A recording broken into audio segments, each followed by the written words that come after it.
सल्लु अलैहि वालिहि। सैयदुल अय्याम जुमातुल मुबारक। ए ईमान वालो, जब नमाज की अजान हो तो जुमे के दिन अल्लाह के जिक्र की तरफ दौड़ो और खरीदो फरोख्त छोड़ दो, ये तुम्हारे लिए बेहतर है अगर तुम जानो। जुमा की तारीख। अल्लामा इब्ने मंजूर अफरीकी लिखते हैं, जिस दिन को ज़माना जाहिलियत में अरूबा कहते थे, वही दिन ज़माना इस्लाम में जुमा करार पाया है।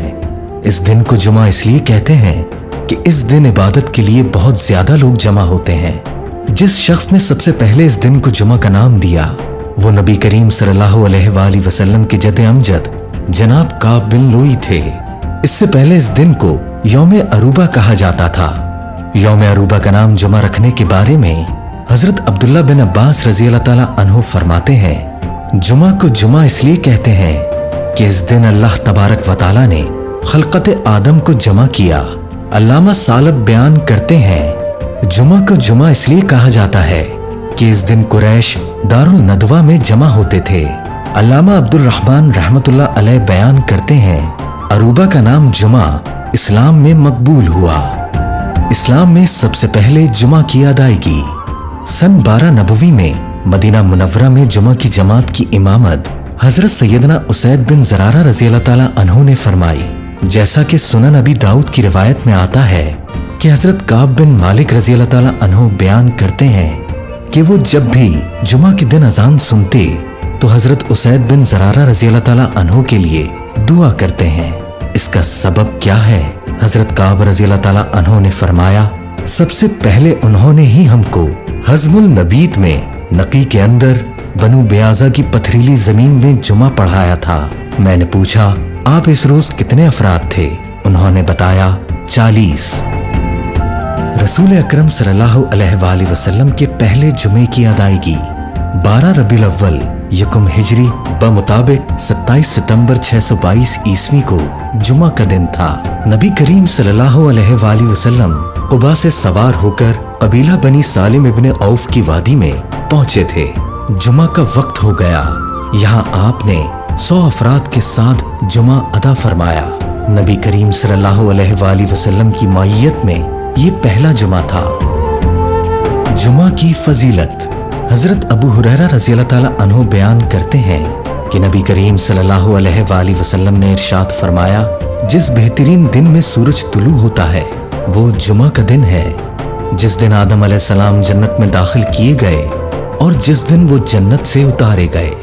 हजरत सलमान फारसी रज़ी अल्लाह ताला अन्हु बयान करते हैं कि रसूलुल्लाह सल्लल्लाहु अलैहि वसल्लम ने फरमाया, जो आदमी जुमा के दिन गुस्ल करे और हस्बे इस्तिताअत तहारत करे, तेल लगाए और खुशबू लगाए, फिर अपने घर से नमाज जुमा के लिए निकले और सफों के दरमियान पुरसुकून बैठे हुए 2 आदमियों के दरमियान न घुसे, फिर नमाज पढ़े जो उसके लिए लिख दी गई है, फिर जब इमाम खुतबा दे तो खामोश रहे, उसके इस जुमे से दूसरे जुमे तक के गुनाह बख्श दिए जाते हैं। तर्के नमाज जुमा पर वईदो सजा। नबी करीम रऊफ और रहीम सल्लल्लाहु अलैहि वसल्लम ने इरशाद फरमाया, जो शख्स 3 जुमा की नमाज सुस्ती के सबब छोड़ दे, अल्लाह तबारक व तआला उसके दिल पर मोहर कर देता है। नमाज जुमा का शरई हुक्म। जुमा फर्ज ऐन है और इसकी फर्जियत ज़ोहर से ज्यादा मुअक्कद यानी ताकीदी है और इसका मुनकिर दायरा इस्लाम से खारिज है। जुम्मे के दिन करने वाले अमाल। नाखून तराशना। हजरत हुमैद बिन अब्दुल रहमान रज़ी अल्लाह ताला अन्हु अपने वालिद से रिवायत करते हैं, जो शख्स जुमे के दिन अपने नाखून काटता है, अल्लाह तबारक व तआला उससे बीमारी निकाल कर शिफा में दाखिल कर देता है। जुमे की अदायगी के लिए जल्दी निकलना। नबी करीम सल्लल्लाहु अलैहि वसल्लम ने इरशाद फरमाया, बिलाशुबा तुम्हारे लिए हर जुमे के दिन में एक हज और एक उम्रा मौजूद है, लिहाजा जुमे की नमाज के लिए जल्दी निकलना हज है और जुमे की नमाज के बाद असर के लिए इंतजार करना उम्रा है। गुस्ले जुमा।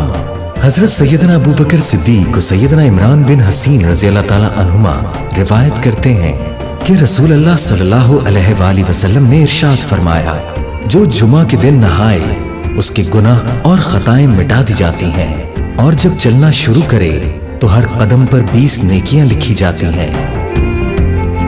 غسل جمعہ کا فقہی حکم۔ جمعہ کے دن غسل جمعہ کرنا سنت مستحبہ ہے۔ جمعہ کے 5 خصوصی اعمال۔ حضرت ابو امامہ رضی اللہ تعالیٰ عنہ سے روایت ہے کہ حضور نبی کریم صلی اللہ علیہ وآلہ وسلم نے ارشاد فرمایا، جس نے جمعہ کی نماز پڑھی، اس دن کا روزہ رکھا، کسی مریض کی عیادت کی، کسی جنازے میں حاضر ہوا اور کسی نکاح میں شرکت کی، تو جنت اس کے لیے واجب ہو گئی۔ جمعہ کو والدین کی قبر پر حاضری۔ حضور نبی کریم صلی اللہ علیہ وآلہ وسلم نے ارشاد فرمایا، جو شخص اپنے ماں باپ یا دونوں یا ایک کی قبر پر ہر جمعے کے دن زیارت کو حاضر ہو، اللہ تبارک و تعالیٰ اس کی گناہ بخش دے گا اور ماں باپ کے ساتھ اچھا برتاؤ کرنے والا لکھا جائے گا۔ تلاوت قرآن۔ حضرت ابو سعید خدری رضی اللہ تعالیٰ عنہ سے روایت ہے کہ نبی کریم صلی اللہ علیہ وآلہ وسلم نے فرمایا، جو شخص بروز جمعہ سورہ کہف پڑھے، اس کے لیے دونوں جمعوں کے درمیان نور روشن ہوگا۔ تلاوت قرآن۔ نبی کریم صلی اللہ علیہ وآلہ وسلم نے ارشاد فرمایا، جو شخص شب جمعہ کو سورہ حامیم دخان پڑھے، اس کے لیے 70,000 فرشتے استغفار کرتے ہیں۔ دعا۔ حضرت ابو ہریرہ رضی اللہ تعالیٰ عنہ بیان کرتے ہیں کہ نبی کریم صلی اللہ علیہ وآلہ وسلم نے ارشاد فرمایا، جمعہ کے دن ایک ایسی ساتھ ہے جس کو جو مسلمان پائے اور اللہ تبارک و تعالیٰ سے جو بھی سوال کرے، اللہ تعالیٰ اس کو عطا فرما دیتا ہے، اور یہ ساتھ بہت تھوڑی دیر رہتی ہے۔ عمدہ لباس اور خوشبو۔ حضرت ابو سعید بیان کرتے ہیں کہ رسول اللہ صلی اللہ علیہ وآلہ وسلم نے ارشاد فرمایا، مسلمان پر حق ہے کہ جب جمعہ کا دن ہو تو وہ مسواک کرے اور عمدہ لباس پہنے، اور اگر اس کے پاس خوشبو ہو تو وہ خوشبو لگائے۔ جمعہ کے لیے روانگی۔ حضرت ابو ہریرہ رضی اللہ تعالیٰ عنہ بیان کرتے ہیں کہ رسول کریم صلی اللہ علیہ وآلہ وسلم نے ارشاد فرمایا، جو شخص جمعے کے دن غسل جنابت کرے اور پھر مسجد میں جائے، گویا کہ اس نے اللہ تعالیٰ کی راہ میں ایک اونٹ صدقہ کیا۔ جو شخص دوسری ساتھ میں جائے، گویا کہ اس نے اللہ کی راہ میں ایک گائے کا صدقہ کیا۔ جو شخص تیسری ساتھ میں گیا، گویا کہ اس نے راہ خدا میں ایک مینڈھا صدقہ کیا۔ جو شخص چوتھی ساتھ میں گیا، گویا کہ اس نے ایک مرغی کا صدقہ کیا، اور جو شخص 5ویں ساتھ میں گیا، گویا کہ اس نے ایک انڈے کا صدقہ کیا۔ جب امام خطبے کے لیے آ جاتا ہے تو فرشتے آ جاتے ہیں اور خطبہ سنتے ہیں۔ نماز جمعہ کا وقت۔ حضرت سلمہ بن اقوا رضی اللہ تعالیٰ عنہ بیان کرتے ہیں کہ ہم زوال آفتاب کے بعد رسول اللہ صلی اللہ علیہ وآلہ وسلم کے ساتھ جمعے کی نماز پڑھتے تھے، پھر سایہ تلاش کرتے ہوئے لوٹتے تھے۔ خطبہ جمعہ۔ حضرت ابو ہریرہ رضی اللہ تعالیٰ عنہ بیان کرتے ہیں کہ رسول اللہ صلی اللہ علیہ وآلہ وسلم نے ارشاد فرمایا، اگر تم نے جمعے کے دن دوران خطبہ اپنے ساتھی سے کہا چپ ہو جاؤ تو تم نے لغو کام کیا، یعنی بالکل خاموش رہنا چاہیے۔ خطبہ جمعہ کا فقہی حکم۔ امام اعظم حضرت امام ابو حنیفہ رضی اللہ تعالیٰ عنہ اور امام مالک بن انس رضی اللہ تعالیٰ عنہ کے نزدیک دوران خطبہ خاموش رہنا واجب ہے اور بات کرنا مکروہ تحریمی ہے۔